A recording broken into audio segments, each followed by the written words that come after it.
सिंदगी में पुलिसकर्मी पर गंभीर आरोप। विजयपुर जिला के सिंदगी तालुका के सिंदगी शहर में सोमपुर रोड से लगे हुए वैष्णवी नशा मुक्ति केंद्र को लेकर कई गंभीर आरोप सामने आए हैं। इस नशा मुक्ति केंद्र को चलाने वाले सिद्धू मुरुडी बताए जा रहे हैं, जो पुलिस विभाग में कांस्टेबल के रूप में कार्यरत हैं। आरोप है कि उन्होंने अपनी पुलिस नौकरी का दुरुपयोग करते हुए गैरकानूनी गतिविधियों को बढ़ावा दिया। सिंदगी निवासी हुच्चप्पा डोनूर ने शराब की लत छोड़ने के उद्देश्य से वैष्णवी नशा मुक्ति केंद्र में भर्ती होना बताया है।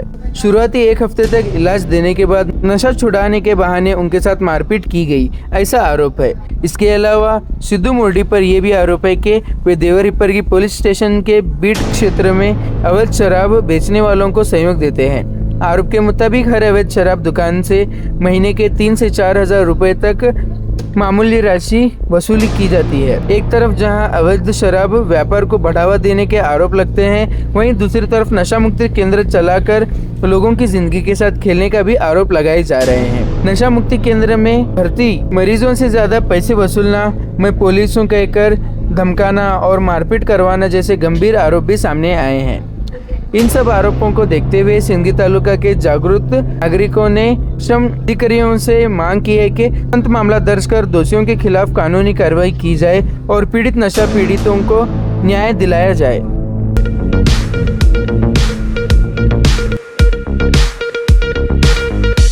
ತಿಂಗಳಿಂದ ಸ್ವಲ್ಪ ಕುಡಿಯೋದು ಬಿಡಲಿ ಅಂತೇಳಿ ನಾವು ಒಯ್ದು ಹಾಕಿದ್ದೀವಿ ಸರ್ ವೈಷ್ಣವಿ ಹಾಸ್ಪಿಟ್ಲಿಗೆ.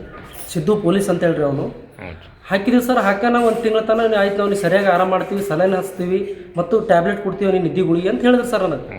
ಮತ್ತು ಒಂದು ಅವ್ನಿಗೆ ಹೊಡೆಯಲ್ಲಪ್ಪ ನಮ್ಮವನೇ ನನ್ನ ದೋಸ್ತಾನ ಅಂತ ಹೇಳ್ದೇನೆ ರೀ. ಆ ಕಾರಣಕ್ಕಾಗಿ ಅವನ ಹತ್ರ ಬಿಟ್ಟಿವಿ ಸರ್ ನಾವು. ಬಿಡೋದಾಗ ಹಿಂದಿಗಡೆ ಸರ್ 15 ವಾರಕ್ಕೊಮ್ಮೆ ನೀವು ಬಂದು CCTV ನೋಡ್ರಿ ಅಂತ ಒಂದು ವಾರ ಅಷ್ಟೇ ನಮಗೊಂದು ತೋರಿಸಿದ್ರು ಸರ್. ಆಮೇಲೆ ಲಾಸ್ಟಿಗೆ ನೀವು ತಿಂಗಳಿಗೊಮ್ಮೆ ನೋಡ್ಬೇಕ್ರಿ ಅವ್ರಿಗೆ ಮಾತಾಡಿಸ್ತೀವಿ ಅಂದರು. ಒಳ್ಳೆ ತಿಂಗಳಿಗೊಮ್ಮೆ ನೋಡ್ಲಿಕ್ಕೆ ಹೋದಾಗ ಇಲ್ಲ ಅವರು ಮಲ್ಕೊಂಡನ, ನಾವು ನಾಳೆ ಬರ್ರಿ ಅಂತಂದರು ಸರ್. ನಾವು ಬೇಡ ಡಿಸ್ಚಾರ್ಜ್ ಮಾಡ್ಕೊಂಬರ್ಬೇಕು ಅಂತೇಳಿ ಅಲ್ಲೆಲ್ಲ ಮೆಡಿಸನ್ ಫೀ ಎಷ್ಟಿಗೆ ಅಂತ ಹೇಳಿದ್ರು ಸರ್. 9,600 ರೂಪಾಯಿ ಹೇಳಿದ್ರು ಸರ್. ಅಷ್ಟು ದುಡ್ಡು ಕೊಟ್ಟಿವಿ ಸರ್. ಫಸ್ಟಿಗೆ 10,000 ಕೊಟ್ಟಿದ್ದೀವಿ ಅವರಿಗೆ. ಕೊಡೋದಲ್ಲದೆ ಇವ್ರಿಗೆ ಹೊಡೆದು ಸರ್ ನಾವು ರಾತ್ರಿ 12 ಗಂಟೆ ಹಾಸ್ಪಿಟ್ಲ್ ತಂದ್ಮೇಲೆ ನೋಡಿದ್ದೀವಿ ಇವ್ರಿಗೆ ಎಲ್ಲ ಡ್ರೆಸ್ ಕಳೆದ್ಮೇಲೆ. ಆಮೇಲೆ ಅವ್ರು ತೊಡಿಗೆ ಕುಂಡಿಗೆ ಎಲ್ಲ ಕಡೆ ಹೊಡೆದಿದ್ದಾರೆ ಇವರು. ಅಷ್ಟು ಕ್ರೂರವಾಗಿ ಹೊಡೆದಾರೆ ಸರ್. 9 ಜನ ಅದಾರ ತೊಳಗಡೆ. ಯಾಕೆ ಹೊಡೆದಾರ ಒಟ್ಟೆ ಏನು ಇದು ಕೊಡ್ಲಾಗ್ತಿರಲ್ಲ. ಅವ್ರು ಯಾರೋ ಲೋಫರ್ಗಳು ಹೊಡೆದಾರ ಕೊಡು ಅಂತ ಹೇಳಿದ್ರೆ ಅವ್ರು ಓಡೋಗ್ಯಾರ ಅಂತ ಹೇಳಾಗ್ತಾನೆ ರೀ ಸದ್ಯ. ಹಾಂ ಕೇಳಿದ್ವಿ. ಯಾಕೆ ಹೊಡೆದಾರನೋ ಇಲ್ಲ, ಅವರು ಪಗಾರ ಕೊಡ್ಲಾರ ಏನೋ ಸಮಸ್ಯೆ ಸಂಬಂಧ ಹೊಡೆದಾರ ಅವರು ಏನೋ ಆಗ್ಯದ. ಒಟ್ಟು ನಾನೇ ಹೊಡೆದಿನಿ ಅಂತ ತಿಳ್ಕೊಶಿವು ಅಂತ ಹೇಳ್ತಾನೆ ನನ್ನ ಮುಂದ್ರಿಗೆ ಅವನು. ಯಾರ್ರಿ ನನಗೆ ಹೇಳ್ತಾನೆ ಸರ್. ಯಾರ್ರಿ ಸಿದ್ದು ಅಂತ ಹೇಳಿ ಅವ್ರು ನಡ್ಸಕಂತ ಅವರೇ ನಡ್ಸಕತ್ತಾರ ಸರ್. ಈ ಮುಂದೆ ಏನಾಗಬೇಕಂತ ನಾವು ಅವ್ರಿಗೆ ಏನು ಕಂಪ್ಲೇಂಟ್ ಮಾಡ್ತೀವಿ ಸರ್. ಕಂಪ್ಲೇಂಟ್ ಮಾಡ್ರಿ. ಹಾಂ ಮಾಡಿದ್ವಿ ಸರ್. ಈಗ MLC ಮಾಡಿಸಿ ಕಂಪ್ಲೇಂಟ್ ಮಾಡಿದ್ವಿ. ನಿಮ್ಮ ಹೆಸರೇನ್ರಿ? ಶಿವಾನಂದ್ ಡೋಣು. ಇವ್ರಿಗೆ ಏನಾಗ್ಬೇಕ್ರಿ? ನಾವು ನಮ್ಮ ಅಣ್ಣ ಆಗ್ಬೇಕ್ರಿ ಸರ್. ನಿಮ್ಗೆ ಅಣ್ಣ ದೊಡ್ಡ ಮಗ ರೀ? ಇವ್ರಿಬ್ರೇ ಏನ್ರಿ? ಹಾಂ ರೀ. ಅದಕ್ಕೆ ಎಲ್ಲಿ ಬಿಟ್ಟಿದ್ರಿ ಇವ್ರಿಗೆ? ಇವ್ರಿಗೆ ಒಂಜರ ಕುಡಿಯೋದು ಬಿಡಿಸ್ಲಿ, ಒಂಜರ ಚಲೋ ಮಾಡಲಿ ಮಗ ಸಂದ್ರ ಸಹ ಕೊಯ್ದು ಹಾಕಿನಪ್ಪ 10,000 ಕೊಟ್ಟು ತಿಂಗಳದಾಗ ನನಗೆ ಹಿಂಗೆ ಮಾಡಿಟ್ಟ. ನಾನು ಬಟ್ಟೆ ಭಾಳ ಉರ್ಲಿಕ್ಕತ್ತಿದ್ದಪ್ಪ ಅಂತ. ಎಲ್ರಿ ಹೆಸರೇನು? ವೈಷ್ಣವಿ ಹಾಸ್ಪಿಟ್ಲ್ ದವಾಖಾನೆ ಹಾಕಿನ್ರಿ. ಹ್ಞೂ ಒಯ್ದು ಹಾಕನ್ರಿ ಅಪ್ಪ ನಾನು. ಅಲ್ಲಿ ದಾರು ಬಿಡಿಸ್ತಾರ ನಿಮ್ಗೆ? ದಾರು ಬಿಡಿಸ್ತಾರ ಮಂದಿ, ಲೋಕಲ್ ಮಂದಿ ಕೇಳಕ್ಕೆ ಹಾಕನ್ರಿ ಒಯ್ದು. ಅವ್ರು ನಿಮಗೆ ಬಿಡ್ಬೇಕಾದ್ರೆ ಏನಂತ ಹೇಳ್ಯಾರ? ಅವ್ರು ಹೆಂಗ್ ಬಿಡಿಸ್ನಿ ಅಂದ? ಅವ್ರನ್ನ ನಾವು ಬಿಡಿಸ್ತೀವಿ, ಗುಳಿಗೆ ಔಷಧ ಹಾಕಿ ಬಿಡಿಸ್ತೀವಿ ಅಂತ ಹೇಳಿದ್ರಿ. ಒಬ್ಬರೇ ಹೇಳ್ರಿ. ಗುಳಿಗೆ ಔಷಧ ಹಾಕಿ ಬಿಡಿಸ್ತೀವಿ. ಕಾಲು ಬಿದ್ದು ಬಂದಿವ್ರಿ. ನನ್ನ ಮಗನ ಹೊಡಿಬೇಡ, ಒಂಜರ ಬಾಯಿ ವಾಕದ ಹೊಡಿಬೇಡಪ್ಪ ಕಾಲು ಬಿದ್ದು ಬಂದಿವ್ರಿ ಅವ್ರಿಗೆ. ಎಷ್ಟು ಫೀ ಹೇಳ್ತಾರ ಅಷ್ಟು ಕೊಟ್ಟಿದ್ರು. ಎಷ್ಟು ಕೊಡ್ತಾರ ಫೀ? 10,000 ರೂಪಾಯಿ ಅಡ್ವಾನ್ಸ್ ತೊಗೊಂಡಾರಿ. ಮತ್ತು ಟ್ಯಾಬ್ಲೆಟ್ ಒಂಜರ ಮತ್ತು ಸಲಹೆನ ಹಚ್ಚಿನಾದ್ರೆ ಮತ್ತೆ 9,000 ಕೊಟ್ಟು ಬಂದೀವಿ. 10,000 ಕೊಟ್ಟು ಬಂದೀವಿ. ಈಗ ಎಷ್ಟು ದಿನ ಆಯ್ತು ಇವ್ರಿಗೆ ಅಲ್ಲಿ ಬಿಟ್ಟಿದ್ದು? ಎಷ್ಟು ದಿನ? 1 ತಿಂಗಳಾಯ್ತು ನೋಡ್ರಿ. 1 ತಿಂಗಳಾಯ್ತು ನೋಡ್ರಿ. ಹಾಂ. ಈಗ ಏನಂದಾರ ಅವರು?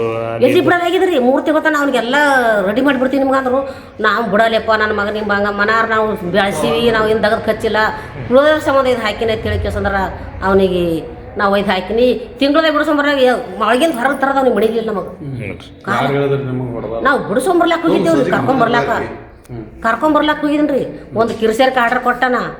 ಇನ್ನು ಮಗ ಮಕ್ಕಳು ಮೊಮ್ಮಕ್ಕಳು ಮಾಡ್ಕೊಂತಿಲ್ಲ ತಿಳಿಕೆಸಂದ್ರೆ ನಾ ಕರ್ಕೊಂಬರ್ಲಾಕ ನಾ ಹೋಗಿನಿ. ಅವ್ನು ಹೋಗೇ ಮುಕ್ಕಿ ಬಿಟ್ಟದ ಅವ್ನಿಗೆ. ಯಾರಿಗೆ ಮುನೇ ಹಿಡ್ದಿಲ್ಲ ಗೊಟ್ಟೆ. ಈಗ ಎಲ್ಲಿ ತೋರಿಸಿರಿ ದವಾಖಾನಿಗೆ? ಈಗ ಪಾರ್ವತಿ ಹಾಸ್ಪಿಟ್ಲ್ ತೋರಿಸಿರಿ. ಏನೇನಾಗ್ಯದ್ರಿ ಇವ್ರಿಗೆ? ಅವ್ನಿಗೆ ಎದ್ದು ಕುಂಬರ್ಲಿಕ್ಕೆ ಬರೋದ್ರಿ. ಒಟ್ಟು ಮಾತಾಡಕ್ಕೆ ಬರೋದು, ಎದ್ದು ಕುಂಬರ್ಲಕ್ಕೆ ಬರೋದು. ಮೈ ಗಾದಗಟ್ಟದ, ಕಾಲು ಬರ್ತಾವ. ಏನಂದ್ರೆ ಹೆಸರು ಇವ್ರದ್ದು? ಹುಚ್ಚಪ್ಪ. ನಿಮ್ಮ ಹೆಸರು ಏನ್ರಿ? ನನ್ನ ಹೆಸರು ಶಿವಾಂಬ್ರಪ್ಪ. ಅಡ್ಡ ಹೆಸರು? ಡೋಣ.